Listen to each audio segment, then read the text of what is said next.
Hello, everyone. Welcome to our final day of our Beating Burnout in the New Normal workshop. It is day 4. We decided to condense everything into 4 days, and it is the last day, and I am so excited to share these last bits with all of you of exactly how you can recover from and or prevent burnout. So again, my name is Jody Solberg, and I'm a mental wellness coach and a certified hypnotherapist. And I not only have been helping other women through burnout throughout my last 2 decades in my career, but I also have experienced it and come back from it, recovered from it myself, as I have been sharing this week. And so I'm going to go ahead and ask everyone that has been here on the workshop, who's here with me today, to say hello. Let me know if you are here live or if you hop in on the replay. Let me know that as well. And I would love to hear your takeaways and your aha moments from this week and what you have learned in terms of where you are with burnout, if you've experienced it in the past, and then which tools you're going to use from our workshop this week to help yourself in the future, right? To support yourself. And so I'm going to do a quick recap. I'm going to share my screen with all of you so that you can see our slides. Those of you who have actually registered for our workshop here, you all have already started getting the replays as well as all of my resources in your email inbox. And so it's not too late. If you would like to get the resources and the replays, you can still register. Just put me below or click the link that I'm going to put in the comments, and I will get you on the list so that you can get those resources. I know we had actually shared some of my favorite top free resources that I have given out over the years: my Stress Less Tips survival guide, my Mastering Mindfulness guide, as well as 77 ways to reward and treat yourself for self-care, because again, self-care is more than just the obvious. Sometimes you need something to kind of get the juices flowing creatively to figure out how you're going to reward yourself, how you're going to de-stress, and how you're going to incorporate some mindfulness into your life. So if you would like those, I can get those sent out to you. I also have my slides from this presentation that I'm going to be sharing with you right now. And those are going out to everyone who registered as well. So I am going to go ahead and pop those up here on our screen so you all can see them. We're going to do a quick recap, and then we're going to dive into our last 2 pillars of creating work-life harmony and beating burnout, which is boundaries and support. So that's what we're really going to be focusing on today. Again, this is a big topic, and so that's why I wanted to expand, because I have done beating burnout workshops in the past that were actually not really a full workshop. It was just a 45-minute presentation that really went over just what burnout was and a few quick tips.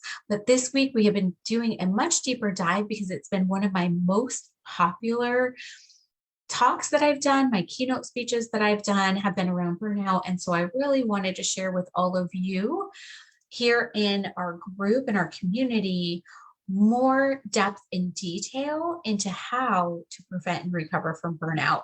Because burnout, again, is that physical and mental collapse caused by overwork and stress, can come out in a variety of ways through all the different stages, from sleep disturbances to other physical disturbances like headaches or digestive issues, weakened immune system.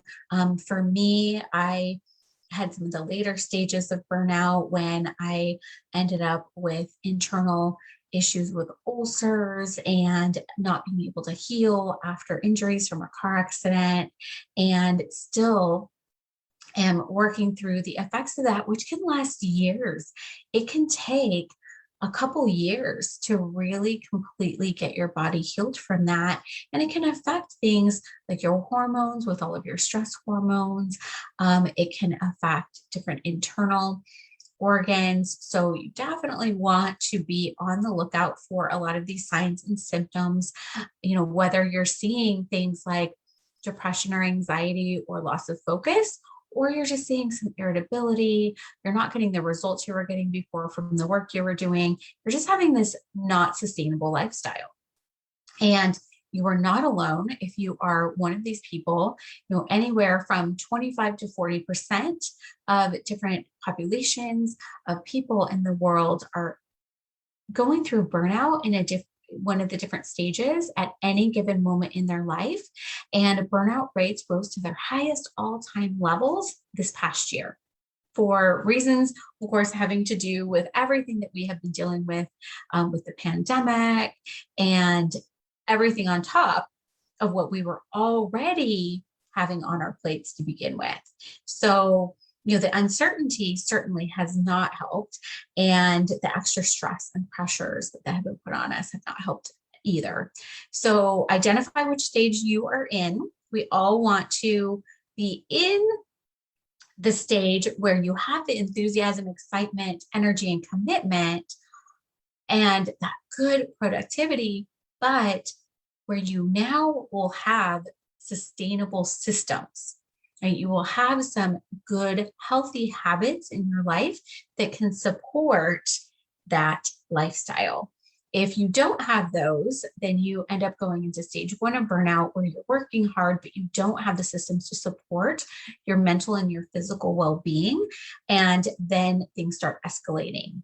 You start seeing the effects of those stress on your body, on your relationships, on your work life. You start getting really frustrated and fatigued. You're not getting the productivity that you were getting before. You start getting really anxious and really having a hard time with that.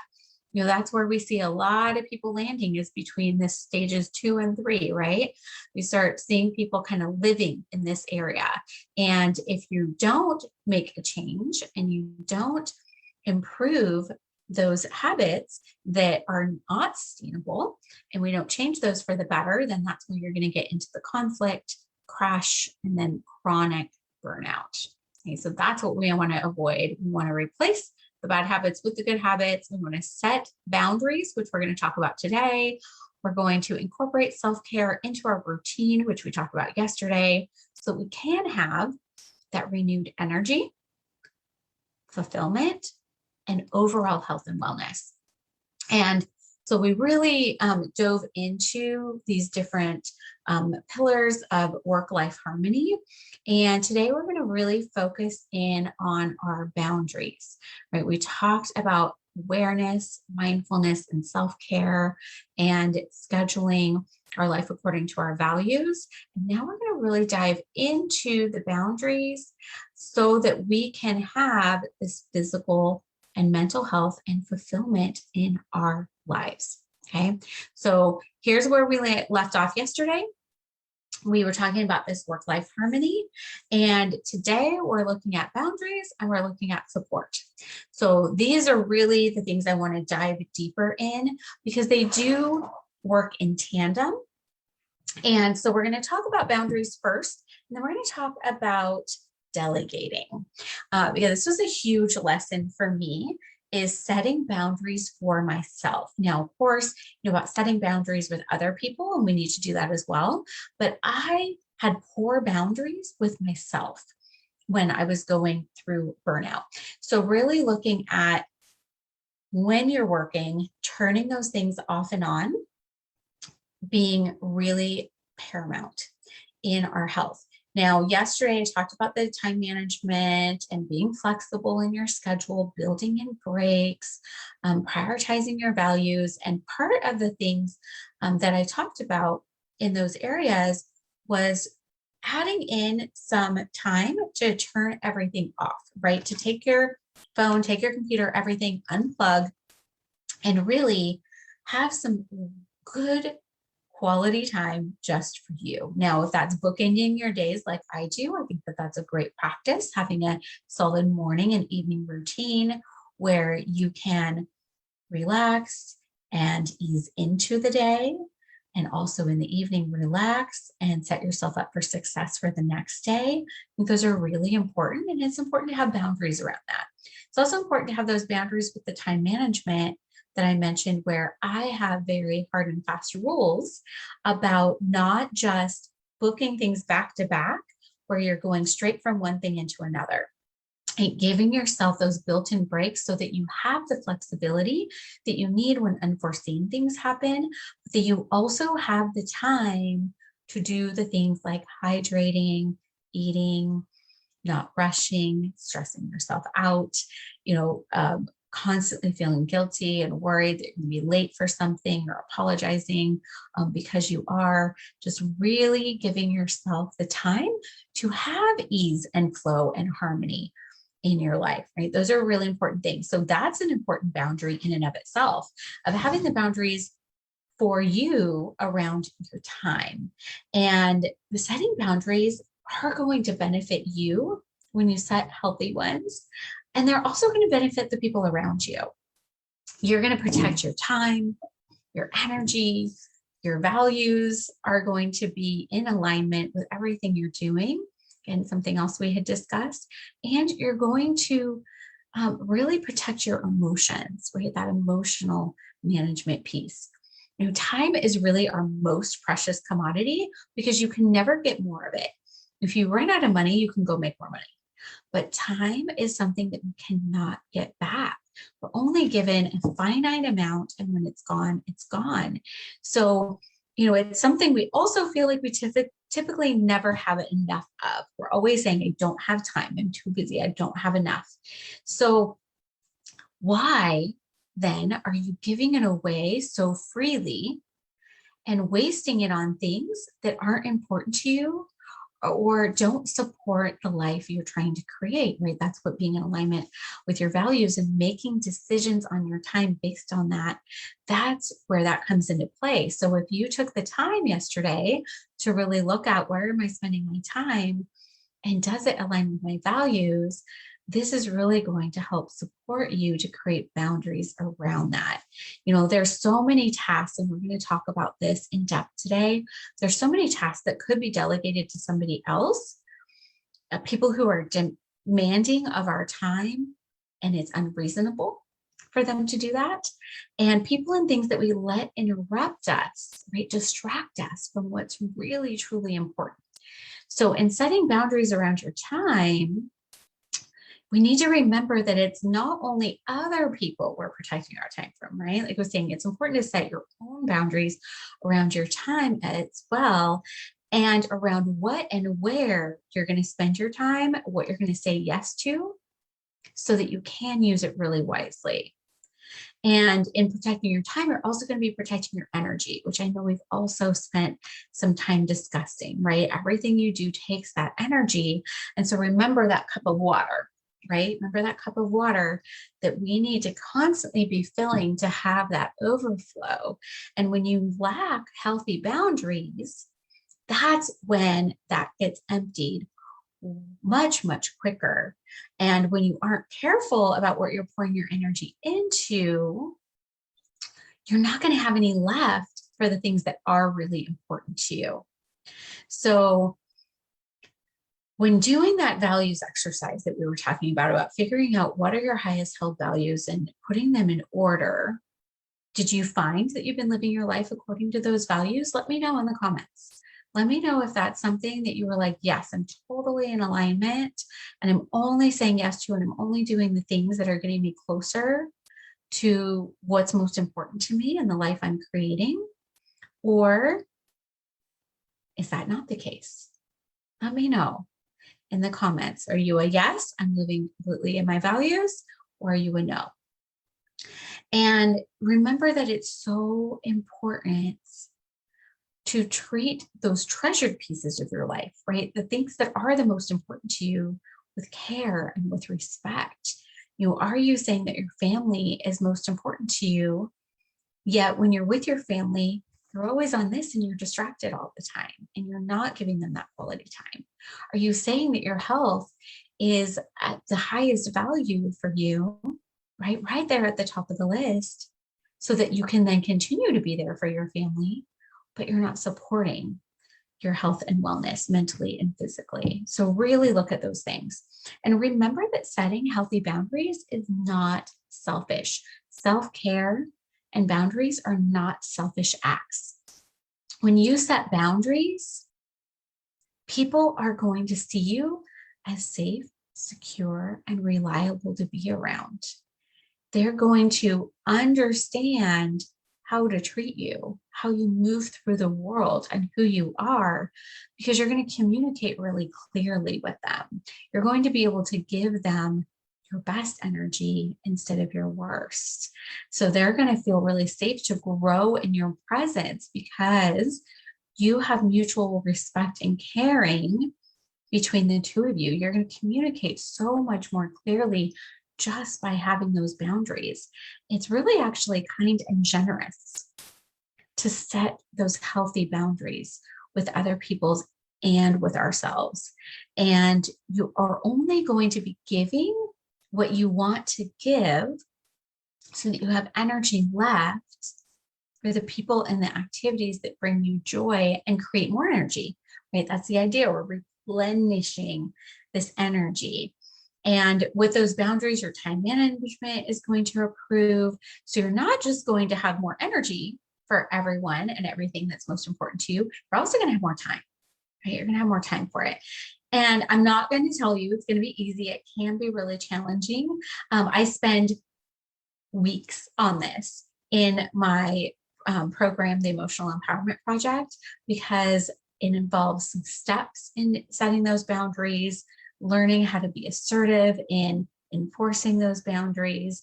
But you can do it. It absolutely can be done. And you can really identify where you set boundaries in your life by asking yourself those questions that we asked yesterday, right? You'll know when a boundary needs to be set by answering all of those questions. So I want you to look at a few things having to do with boundaries. You can look at, what boundaries have or are currently being ignored or crossed by yourself or others.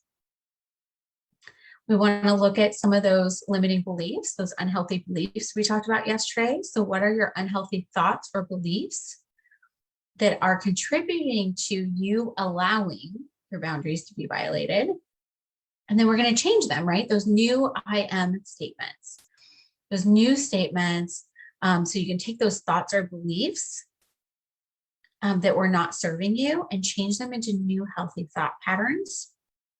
And really look at what words do you need to say and what habits need to be formed in order for you to reinforce and set those new healthy boundaries, right? What do you need to do to support that? And really take action on what's necessary to establish those. So look back at those questions and think, okay, so where are the areas that, I felt really uncomfortable and like my boundaries weren't being respected? And be willing to back up those boundaries with consequences. Be really clear about that. So important to have those really, really healthy boundaries. Okay. So think about that. What areas do you need to set the boundaries in? And for a lot of us, it's in delegating and not doing all the things ourselves all the time. Okay. That was me. That was one of the lessons I had to learn through recovering from burnout. So I had to ask for help because, again, I didn't physically have a choice. I could not do all the things myself. Right. And so I really needed to learn how to ask for help. And I also needed to figure out what all I was doing myself that I didn't need to be doing myself. And that's something that I work on a lot in my coaching program, the Focus Formula. We've been talking about, how do you delegate? What are the things that need to be delegated and what things actually have to be done by you. There's really not as much as you think there is that needs to be done by you. So let's look at that. Let's look at delegation, because that has a lot to do with boundaries and support, both. When you are trying to do all the things all the time by yourself, it is not sustainable and it will lead directly to burnout. And so why do we not ask for help? Why is this so hard for us? Well, there's some of those limiting beliefs that I was just saying. We need to see like what beliefs need to change, which habits need to change in order to support setting those boundaries. So, for some people, it's that they're just really nervous about letting go of the control, right? So that might be one piece. It could be that you believe that it will take longer if you give it to someone else, or you put off delegating and giving things to someone else because of the time it takes to teach someone else to do it, because you think it's going to take a lot longer than it really will. Or maybe you think it's not going to be as effective. You think it has to be done right by you in order to be done right. Okay. You think you're the only one that can do it perfectly. Okay. Or you feel like you are going to be guilty for just passing off work that you feel like you are the one that should be doing. Okay. So that's another trap that a lot of people will fall into. So here's the thing I want you to remember is that delegating and getting support is a sign of strength, not a sign of weakness. Okay. It takes a strong person to allow others to support them. We always hear it takes a village to raise a child, right? It takes a village to live our lives, period. And so it takes a village for everything to get done and have it work in harmony. So, you can personally make your workload in your personal and your professional life much more manageable, but also think about it this way. It's a strength to be able to do that and have the opportunity to empower other people and teach them, right? That takes strength to empower others instead of taking away their power and doing everything on your own. So really utilizing other people's strengths. So that's one thing, like I said, we've been talking about in my focus formula, which is my group coaching program around these types of issues, is really, what are you strong in and what do you love to do? Because anything else, if you're not strong in it, or you don't love doing it, or, maybe you're good at it, but, or you like doing it, but you're not good at it, right? All of those things could be delegated to somebody else. So here's some tips on what to delegate, and then we'll talk about how to delegate. So first, again, it's something you aren't good at or you don't like, right? The things that you love and you're really good at, absolutely you can do on your own. Or if in a business, for example, the face-to-face, the people, the relationships, that can't be delegated, right? Even in your personal life either. That needs to be done by yourself. But there's so many other things that could be given away, such as something that's really low skill or easily teachable. There are some mindless things that we do repetitively that really could be given to someone else. There's also some things that are really small. If it's something that you're like, oh, it's so tiny, I don't need to give to someone else. But that tiny thing happens over and over and over again. And so it ends up taking up a lot of your time accumulatively. Then you could definitely delegate that to someone else. Or let's say you're working on something big, right? It's a big project, but it's really honestly too much for one person to be doing. You could give some little parts of that away. Even if you would prefer to do it yourself, but there's a deadline involved, instead of stressing yourself out and pressuring yourself to work 24/7 towards it, give pieces of that to someone else. Now, how? I know that's the hard part, right? For a lot of us, we're trying to figure this out. Well, you can choose who you're delegating this to based on strengths. And I'm also going to talk about, because I know in your personal lives, especially, There's sometimes that there are people you would love to delegate to, but maybe they're not quite as on board with that. We're going to talk about that. But first, you can choose based on their strengths. Who is better at this than I am that could get this done? And it doesn't have to be expensive. It doesn't have to be costly. It doesn't have to be, um, something huge. It can be something really small, and it could be just little bits. But it could be something where, you just delegate maybe not all the cleaning, but the deep cleaning, or you delegate one piece of something, or you decide to start shopping online and put everything that your family normally buys on a regular basis into an app. It's a little work to set up at the beginning, but then there's this revolving order that's always there, that when you need it, you can hit a button and it can be delivered to you. Right. So again, it's less time than going to the store and spending an hour and a half grocery shopping every week or two. You could just have that master list and hit a button. It can be things like that that maybe cost you an extra $5 to order instead of for a delivery fee, instead of picking it up on your own or going into the store. Even just picking it up outside for free is much less time consuming, right? And maybe you could have someone else in your family do that if they were just going to pop the trunk open and have it placed in there. That is one thing that has been a amazing revelation during this pandemic when everything was shut down, is everything that could be automated so much more than it already is. And even on those apps, because the thing that I get the most pushback on this for, even on those apps, you can say how firm you want your fruit, how green you want your bananas. For example, sometimes people say, well, I want to pick out my own blank, but how worth it is it to you to get that extra time? Right? Weigh that out. Because here's the thing.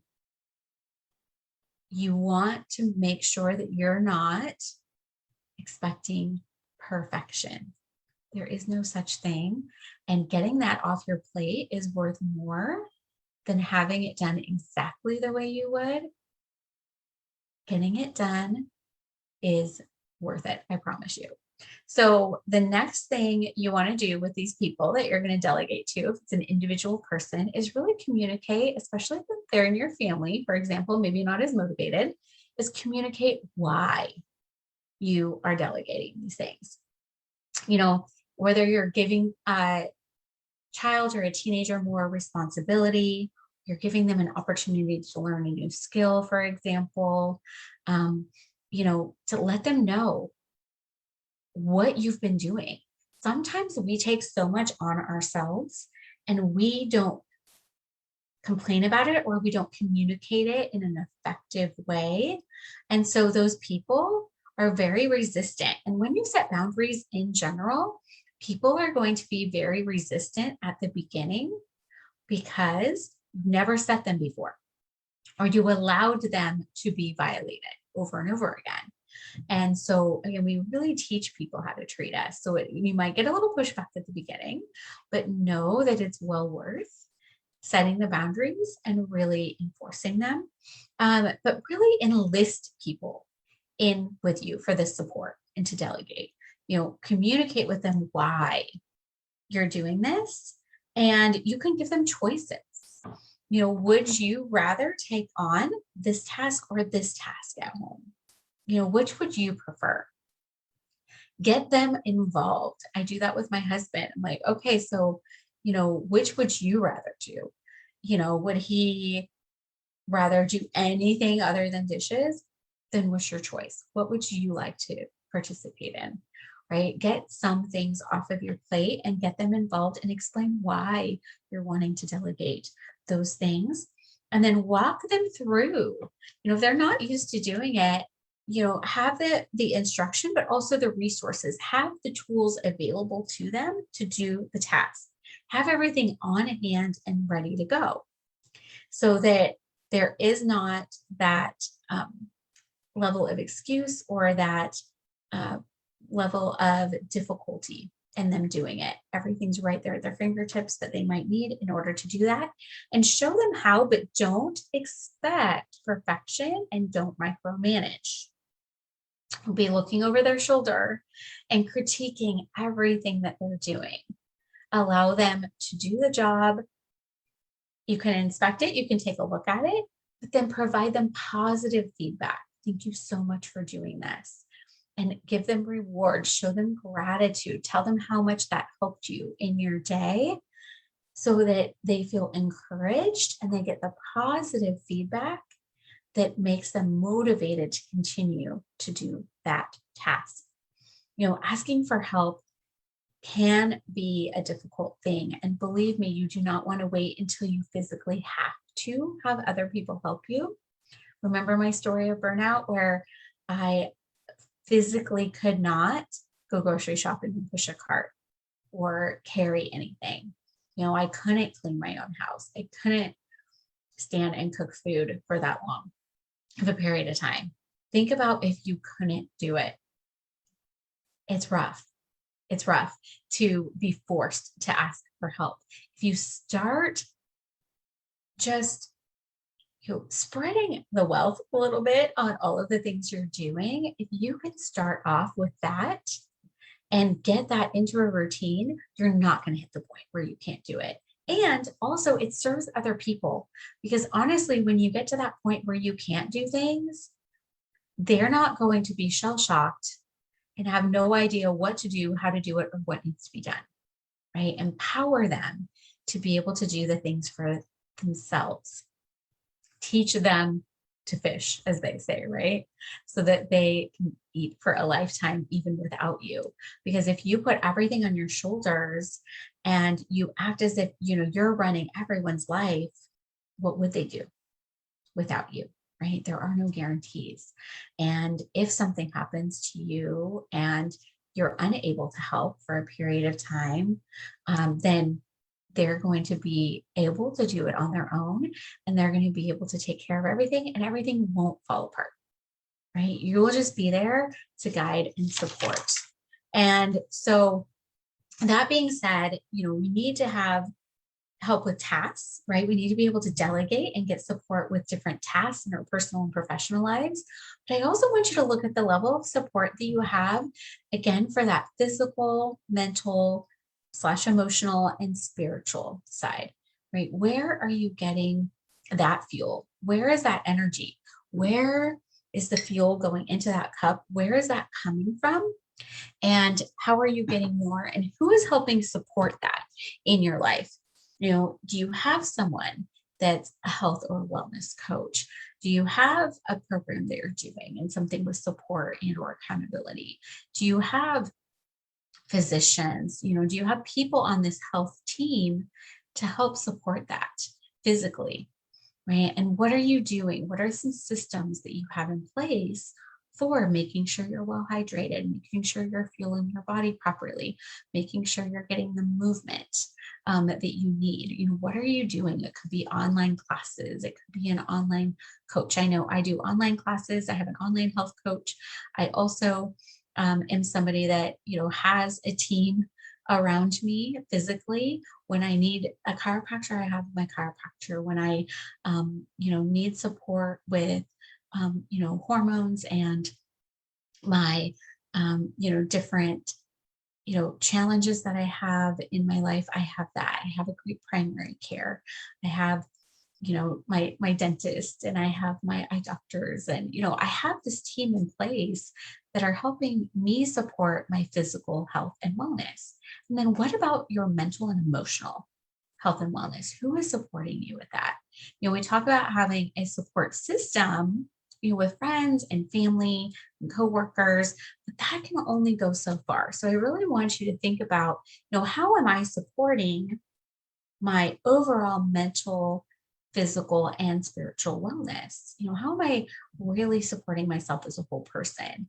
Spiritually, you may have a group that you have for support. You may have a Bible study group, or you may have other kinds of spiritual things that you do for support in your life. You may have a church or groups that you belong to, or practices in your life. Mind, body, and spirit, we're all connected, right? It's interconnected. And so we want to support all of these pieces. You can do that a lot with mindfulness and meditation. Some of the things that we've been talking about that can support all the areas at the same time. But how are you supporting yourself when it comes to stress, when it comes to anxiety, when it comes to having too much on your plate? Are there things that are unresolved for you that you need to do some healing work with? And so, I am definitely someone who is available to you for support.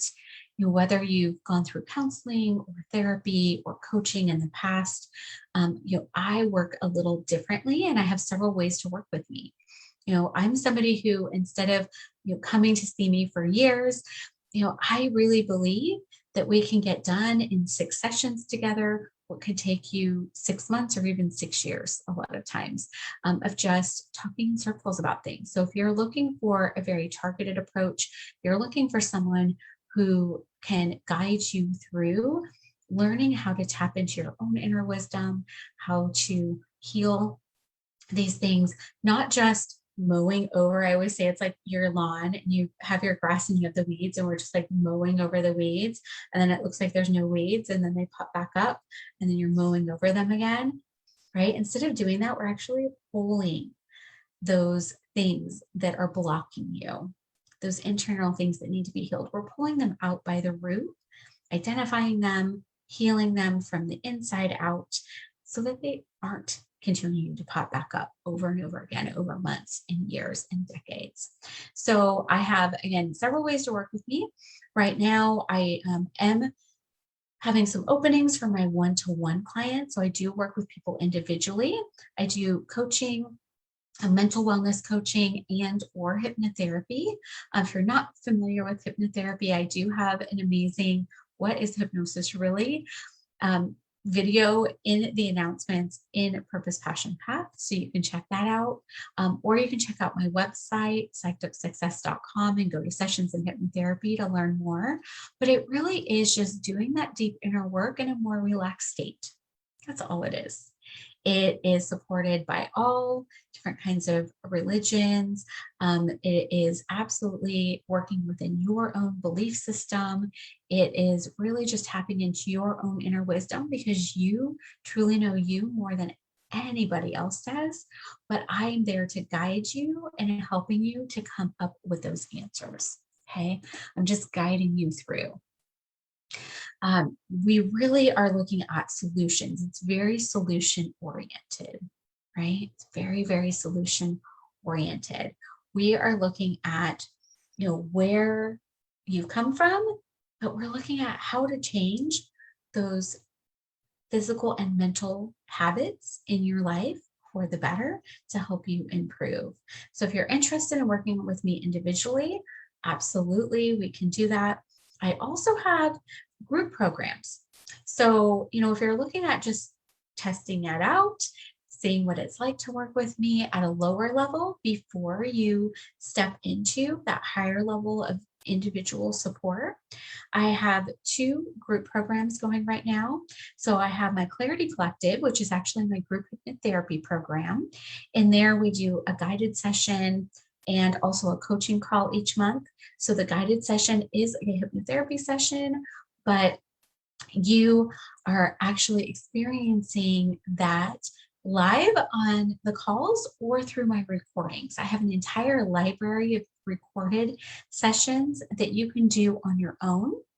And then you can join in any of the coaching calls to talk about your experience, ask questions, get more support that way. But I have, I think, almost 24 now, different recordings, and they have to do with all different topics. There's a different topic each month. We've been doing this now for over a year. And I've had some bonus ones in there as well. But if you're looking to change habits, if you're wanting to make decisions, if you're trying at a crossroads and trying to figure that out, you want to find your purpose, if you want to get better sleep, if you want to have a better relationship with and or heal your body, if you have some chronic issues going on, I have things in there from, just having a mental and emotional reset, learning how to focus better and complete tasks. So we just did that one. Really amazing value to that for you to be able to step into that program. I also have my focus formula, which right now we have a cohort going through. We have a group finishing up that this summer. So I just have a wait list going at the moment.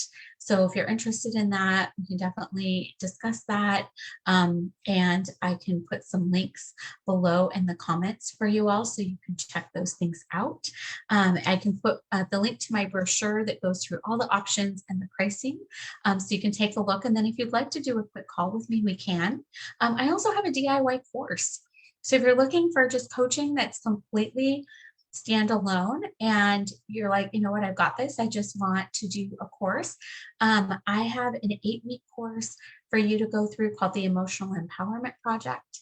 And that is going to go through detailed, like I mentioned earlier, detailed on building your self-esteem, building your confidence, putting self-care into your routine, much deeper dive on setting boundaries and exactly how to do that and support around that, as well as making sure that you have that assertiveness training so you know how to enforce the boundaries and how to clearly communicate. So it's going to help improve relationships, personally and professionally. Have those boundaries in your life. And so I will put the link to that down below as well, so you can see that. But absolutely DM me if you have any questions, or go ahead and put me down in the comments and I will message you directly and answer any questions you have. Make sure that you have the materials and you know the different price points on all of those things, because you deserve to have the support and you deserve to be able to avoid and recover from burnout. The average person nowadays literally has more stress in their lives in a month than our ancestors had in their entire life. There is more information and more going into our brains than ever before. And so giving yourself the grace and giving yourself the support, right? Being able to give yourself and prioritize that self-care is so, so important. Now you are here in my group, and so you're already getting one level of support. But again, I am available to you to really help you to overcome the burnout, to prevent it and beat it for good. So that being said, I want to say thank you all for joining me for this workshop. It was such a pleasure being here with all of you. And I am looking forward to going in and seeing who all was here live, who was here on the replay, answer any questions that you have, and be able to interact with you in the comments every single week. Here in Purpose, Passion, Path, I do 2 videos a week live. One is our Mental Wellness Monday video, and the other is our Thoughtful Thursday. And so I will be here live twice a week. You can always reach out to me if you have questions privately, or you can post a comment here in the group. But again, it was so good to share with all of you. And again, remember that you deserve it. You deserve the self-care. You deserve the support, and you are in control. You really are, of preventing and recovering from burnout. Have an amazing weekend, everybody. And I will look forward to interacting with you and seeing you here soon. Take care.